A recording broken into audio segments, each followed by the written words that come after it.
All right, so for this session, we're going to be talking a little bit more about the idea of starting a co-op or a resource center, or even expanding it more into like a tutoring a program, or what is actually called a microschool, or some people are looking at learning pods. These are kind of the new ventures that people are looking at. We want to talk a little bit more about some of those legalities and practicalities of actually managing childcare for extended periods of time, besides just setting up your business and your bank account and all those things. Right. So we've got with us today for this session, we've got with us Beth Kinzer, and Mhm. she has started a micro school program up in the upstate. And so she has lots of experience and expertise for us to share about that and how that's working for her. So tell us a little bit more about you, Beth. Okay. In 2018, I started a nonprofit STEM learning center called Ignite Learning Center, and we were offering after-school classes, homeschool classes, and summer camps in the STEM areas, so engineering, technology, science, and those sorts of things. And so we were running a program out of a location here in Greenville, and when COVID hit, we had to make the decision whether we would keep our lease that we had. We were in a 13-month pop-up lease. And at that point, we knew we were either going to die in that location or outgrow that location. So at the very beginning of March, we said, no, we're not going to sign that lease. And then, as everybody knows, COVID hit and we couldn't go look for something. So we did have some summer camps. They were very small. The kids wore masks. And we kept them safe and didn't have any problems with COVID. But during that time period, several of the parents of kids who were coming to camp, just said, we don't know what we're going to do next year. Do you have any ideas? And so as we started talking, we decided that Ignite could look at starting what I would have called, what I do call as a micro school. And it's an opportunity for a small group of children to come together and learn kind of in a old-fashioned one schoolroom house. So we've got a multi-age group of kids. This year I had kindergarten through fourth grade, and I wrote the curriculum and planned all the lessons for each one of the kids at their grade levels. Um, but when we did not have a lease, we decided that we were just going to kind of back up and move everything into my home, because that way we weren't paying rent, not knowing what next year was going to be, and whether we could actually have programming or not. So cleared out everything from my dining room and my living room. You can't get into my bedroom right now because everything's there. But opened up a space and kind of have a learning lab here in this area. And this past school year, I served 4 kids for most of the school year, and had a great time working with them, learning with them, and I also, learned a lot myself and figuring out how does this work, what things are required, and how do we continue to have a nonprofit that's growing in a legal way, and making sure that we're meeting not only the needs of the kids, the local regulations, but also maintaining our nonprofit status. So that was kind of a busy year of learning. Right. And so you have the students for how many days a week and how many hours Mhm, during the mhm. day? Yeah. This school year, I had the kids 4 days a week, and we went from 9 o'clock to 2 o'clock. Um, I knew that homeschooling definitely didn't take as long as public schools, and all of these children were coming from a public school setting. And so they were used to having a lot of downtime. You're waiting at the cafeteria, you're waiting for everybody to go to the bathroom, you're waiting for everybody to finish up a math assignment or whatever. And I knew that in a small setting, that wasn't going to take as much time. But I also knew that the families that we had needed at least a decent amount of time during the day where they were working, and we kind of worked out what time frames were best for their schedules, so that we didn't have the day wasn't too short and the day wasn't too long for us. And having that wide range of kids that I was meeting their needs for we definitely wanted to have enough time for individualized instruction, small group instruction, and then whole group activities. We did a lot of STEM learning and that sort of thing as a whole group, literature studies as a whole group. Even the kindergartner was enthralled with Harry Potter. We read the first Harry Potter book, and he loved that. And if you look behind me, I've just finished a Harry Potter camp. So the 9 3/4 wall is up and the robes are behind me. So we just finished a camp this last week. Fun. So this is actually kind of a controversial area that you're Mm-hmm. talking about, the amount of time that you're talking about.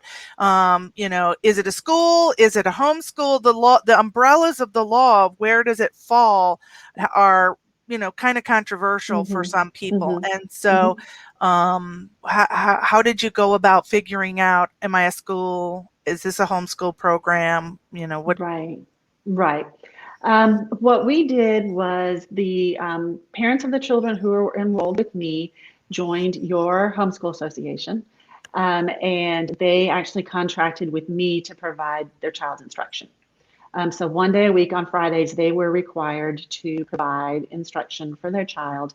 And this year, I did send home some materials for those children because two of them were home without parents during the day and with a grandmother who didn't speak English. So I sent home things for them to continue to learn. And I was available. There were days that they called and said, Miss Beth, I don't know how to do this, or remind me. And so, at that point, you love these kids and you're going to help them as much as you can. Um, and so the parents really were responsible for everything. They completed all of your paperwork. They submitted things to you. I kept records, and then I provided that for the kids, as well as a end of year assessment for the kids. Right. So, I mean, it is still the parents who are Mm-hmm. responsible for Mm-hmm. homeschooling Mm-hmm. and choosing curriculum and programs that work for them. So, like I said, it is a kind of a controversial area depending on, there's always this idea Yeah. that the parent is supposed to do at least the majority of the work. So, in the tradition of homeschooling, the parents have always been actively facilitating and involved Mm-hmm. in the learning. But as time has gone by, we found that more and more programs are popping up, and we have lots of people that are doing online programs Mm-hmm. that may or may not be accepted as a school here in South Carolina. Mm-hmm. And so, but another component besides finding someone who can help facilitate the learning part of it is also managing some of this childcare component. And so, Right. Right. you do have to find an association and be sure that you're willing to work, that the association understands that you're, Mm-hmm. offering this. But we have more and more programs that are coming about this kind of way. And the Microschool, there's actually a site called the Microschool Revolution, Right. There is. that Mm-hmm. is this sort of a new trend that's happening in education. Mm-hmm. So, but how Mm-hmm. does it look legally? And practically in our state and under the laws and rules that we have, it does Right. matter whether the association agrees that this is a program that they'll allow Right. people to register under. So you just have to check those kinds of things Mm-hmm. to be Mm-hmm. sure that that's what Right. you're Right. that Right. so. Yeah. And But as the school grows, we may get to a point where we look at accreditation for the school, and that would change some things. But right now, the way the law is written here in South Carolina, working as a micro school, or a new terminology I've heard is a hybrid homeschool. Working those ways is the best thing for right now, for yeah. us anyway. Yeah. Right. And I know there's people that are like, well, I know my friend, Yeah. and she works during the day, and could I keep her kids and, help oversee their schooling and stuff. And that really sets you up as a daycare if you're going to do that in your It home, does. doesn't it? It does. And so, Yes, it does. right. And I learned that, and I learned it the hard way. And if you are considering doing something like this, I want you to make sure that you act on it as quickly as possible, because DSS does consider any time a child comes into your home on a consistent basis, they consider you a family child care home. And you have two options. You can become registered or you can become licensed. And there's different requirements for each level. We are currently registered, and it's fine, and it's fine for us to continue to be registered. It just means that there's going to be more observations from DSS throughout the year. But in order to get started, you will have to have to be background checked, have to be fingerprinted, and all of those forms have to be completed and gone through the process before you can start having children in your home. Um, so it's very important that if you are interested in doing something like that, that you move on that quickly. There is a website through DSS. It's called DSS Childcare, and there is a link there for all of the regional offices for DSS.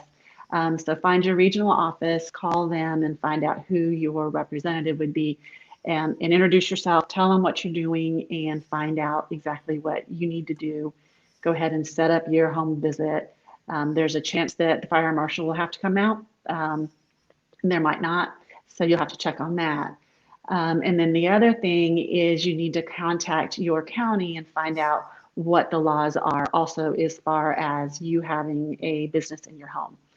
So you'll need to make sure the zoning requirements, and then also get your business license so that you can have kids in your home and you're not worried about that. And this is even for school-aged kids, not just Mm-hmm. preschoolers. Yeah. Not just preschoolers, not just preschoolers. So, Right. Because yeah. Mm-hmm. yeah, that you're really a child care provider. And this is Right.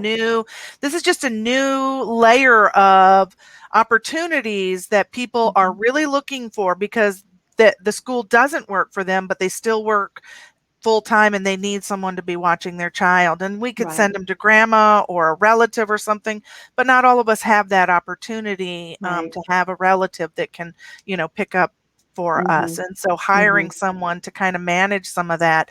There's, 365 days in the year. And you can do your schooling any hours of the day. So theoretically, the parent is still overseeing all of that. Right. Yeah. Um, Even if they're outsourcing some of these activities during the day and, leaving leaving work and stuff for Right. them to Right. be Right. Right. doing, or even partnering with someone like you who's like saying, these are the activities that I can provide and offer. Mm-hmm. Mm-hmm. Do you want these services too? Right. So yeah. Right. Yeah. Yeah. Um, the other thing that you need to look at is getting liability insurance. And first thing is don't call your homeowner's insurance because they're gonna freak out. There is insurance that you can get that is specific to childcare in your home, and so I definitely would start there with that search because your homeowner's insurance is going to be a little nervous to have that much liability brought into your home. So definitely look into that also and make sure that you're covered because if a child does get hurt, then you are covered, and that's important. And you can also get um, uh, insurance to protect you if you get hurt. And that what's the name of that? It's gone out of my brain right now. Employment compensation and those sorts of things. So that's another form of insurance that you can get. So if you were injured and you couldn't work, then you can cover yourself that way, and still get a little bit of income coming in if you're dependent on that income. That's very helpful. So let's see, what else do we need to cover here? What am I forgetting? Other requirements by DSS. So in order to to be in compliance with a family child care center, you can only have 6 children in your home at any given time. And if you have 3 children of your own, you can only bring in 3 more children. You can never have more than 6 children in those hours in which you are considered a family home care provider. So that's definitely something to think about, and think about whether if you're looking at this completely as income or whether you're looking at it as, okay, I'm going to be teaching my own kids. I want to serve other families, and I want to provide a small amount of income for me as I'm doing this and as I'm preparing things. Just keep that in mind because if you don't follow those regulations for DSS, they can come in and they can shut you down. Um, and as you're registered or licensed, DSS can come in at any time and look at the house and make sure there aren't any too many children, and you don't always know when they're coming. So there has to be at least one visit, unannounced visit a year, but there can be as many as they want. So keep that in mind, that you really have to be careful and make sure that you're being upfront and ethical in what you're doing. Okay. And then you said how, that it matters regularly if they're coming in regular. What is that? Are there specifics of how much time it would matter Um, regularly? Is it well, yeah, as I was saying that, I was thinking I don't have school age children anymore. But if you have a child and on Friday night they have a sleepover, definitely talk to the DSS representative, that will be working with you and find out what that means and how that affects you. If you're only having one, two, three kids over for sleepover, that's one thing because it's not more than six and it's not right? regular. Right. And I can't speak for the legality of having a birthday party in your home for 12 kids, but they're not coming over regularly.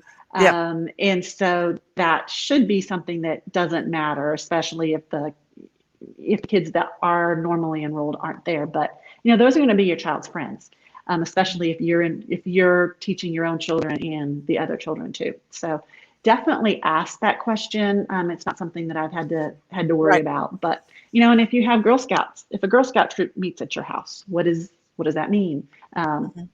so yeah, you might want to double Just check check. on that. That Hmm. good. Yeah, That's good advice to yeah. always ask. Always Always ask ask. for that kind of thing. Hmm. And then you were talking about the difference between when were in your building or Hmm. if you decide to move back into your building. What's that going to look like?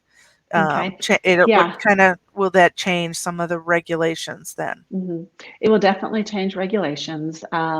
We will no longer have the six-child limit. Will no longer be considered a registered family childcare home. We would be back to a regular business. And so we, of course, will have to we'll have to look at zoning and those sorts of things and keep up our business license. But the DSS requirements will be very, very different. And when I was serving kids before in after school programs and summer camps, we did not have to be involved with DSS. Fire marshal came in and made sure that we were safe. And so they deemed us not an educational facility or school, but as a tutoring center, basically. So we didn't have the regulations that we would have had. Um, One thing that happens is your insurance changes. Once you are in another building, then you have to look at all the liability that the building owner requires. So we had to keep a specific amount of insurance liability, not just for ourselves, but also for the landlord. So there's things there to keep in mind. For us, the micro school would be a daytime programming option that we want to continue, that we want to grow. And then we would also offer the after school classes, robotics teams, summer camps, and those sorts of things during other times during the day, so that we're keeping the building busy. We're keeping kids in there and really seeing a lot of learning and a lot of love of learning and having kids enjoying learning how to learn. Yes, Yeah. I'm always inspired by some of these kinds of ideas. I've looked multiple times at that micro school website and thought, my gosh, I would like to do To that. do that. I Yeah. do dream of like a building of some kind where kids can Hmm. come in and we have computers and Oh science yeah. equipment and stuff. Yeah. Uh-huh. And so understanding some of these nuances, I can't be the only one that thinks of these things. Right. So Yeah. Oh it's a, yeah. Yeah. Yeah. I've got big dreams that involve a creek in the backyard, in the back property, and some chickens and some goats, and the animals for the kids to learn to take care of and interact with, and a wood shop and workshop and computers and opportunities for the kids to really explore and spend a lot of time outside. One thing that is unique about a micro school setting and or a STEM center that I'm involved with also is that your neurodivergent kids who really are struggling in the regular ed classroom can thrive, because you can meet their needs in a very personalized way, that can't happen in the public schools. Teachers do their very best to differentiate, but they've got so much on their plates that it's just hard. Right. And if you can have a child who struggles with learning via language arts, that child can come into a microschool setting and they can show their learning in a very hands-on way, and they can do a lot of explaining for what they understand instead of having to focus on writing. Now, of course, we're going to work on those skills and we're going to remediate and we're going to apply phonetic instruction and we're going to make sure those children grow. But we're going to do it in a way where they're not being assessed and not feel like they're failing. We're going to be looking for mastery. And so to see the kids light up and go, wait, I can do this, and be told, even in STEM classes, I've had a lot of dyslexic kids that have come through, and one thing we do is we write in an engineering journal and come up with our plans, and we have to label what we're going to do and our materials. And one child that was really, really excited just shut down when I said it, and I said, "What? Tell me what you're thinking." He said, "I can't spell this." I said, "It doesn't matter here. That's not the point. The point is when you're doing your rough draft, you do your best, and we'll go back and we'll fix it when we publish. But that it doesn't matter." And he lit back up and he created something wonderful. So those sorts of things can happen in a micro school setting, that can't happen in a public school setting. And it just gives that child the gift of success and setting them up so that they can be the best that they can be. Yeah. And that's how homeschooling, that's sort of the whole homeschooling idea too, is, Right. Yeah. individualizing and personalizing, Hmm. to Hmm. meet the child where they are and put them in the right, setting that helps them to flourish and grow Right. from Yeah. that. So, Yeah. And in a micro school setting, the other thing you can do now, it's harder if you're going to have that work coming out of your home, because if you had a specialized tutor that came in to provide Orton Gillingham training or something like that, that person would have to be background checked, just like you would have to be. But you can hire someone to come in. Parents might have been paying for a tutor anyway, and if someone came into your home while the kids were already here to provide those services, then that's just another benefit to the parents, and the parents could pay that person above and beyond what they're paying you, and also serve the kids that way. interesting. Yeah. So, yeah. And you were saying before a little bit about some of the benefits of just having them in your home rather than having a facility. Yeah. Yep. You Since don't this have to feels get like up it feels like a lot of work now to have them in my home. Let's in go my over some home. of the Yeah. benefits, but I Yeah. don't want to do that. You don't have a commute in the morning. If you need to go and get an iced tea or a diet coke or a cup of coffee, it's right there in your kitchen. We didn't have to dress up throughout the year. The kids took off their shoes when they came in the door, and we were in socks and slippers all year long. Um, and so all of that is available to you. Where your equipment is, and if you need something else, you can get it. If a child has forgotten a snack or something like that, I kept crackers and I kept little granola bars and things like that available if somebody needed one. So that benefit was there. The downside is that there's always people in your house. And Kim, I was saying before that you can't walk in my bedroom because all of the bookshelves and the books and everything that were out in this learning space are now in the back In there. bedroom. So, there's that part of it too. If we decide that we're going to stay here in my home for another couple of years, then we'll get a storage unit and we'll move all that out of the way. But for right now, you just have to realize that there's kids in your home. And that was stressful for the first probably month. But then I realized kids don't notice dirt on the floor. It was always clean, it was always safe. But that stress level of, wait a minute, there is a dirty dish in the sink. They don't care, they don't notice. And when the parents come in, they don't go into that part of the house. They'll come in and greet us at the door. And if a parent says, hey, let's look around, I want to double check that things are safe and that sort of thing, then obviously that's fine. But they're going to be looking for, glaring issues like, three knives out on the counter. But, they understand that this is a home too. So, there's that stress level, but you also have to say, oh, you know what? Who cares?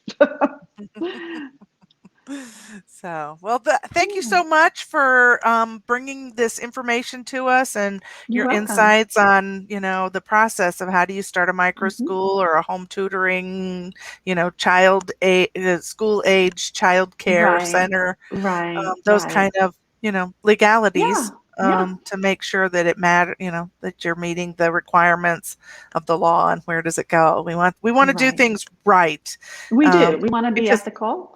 Mhm. Yeah, and have integrity with everything that we're doing. Right. Right, because we don't want homeschooling to get in trouble, we don't want Mhm. any parents to get in trouble, and we don't want these kind of services to get in trouble either. We want Right, everyone. That's the whole right, point is getting right. getting Definitely. getting more options and doing the best for your children, and so we don't Hmm. want Yeah, don't want to get yeah, you shut down for definitely. skipping a step or not knowing Right. about it. Yes. And anybody feel free to contact me. Kim, you can share my contact information. Anytime I talk with somebody else, I learn as much as they do. And I love to hear everybody's ideas and what they're thinking about. So yeah, I'd love to talk to anybody who's considering doing something like this and, share ideas and learn from each other. Well, thanks a whole lot, and we'll see You're everybody in welcome. the next session, so Okay. Thank you.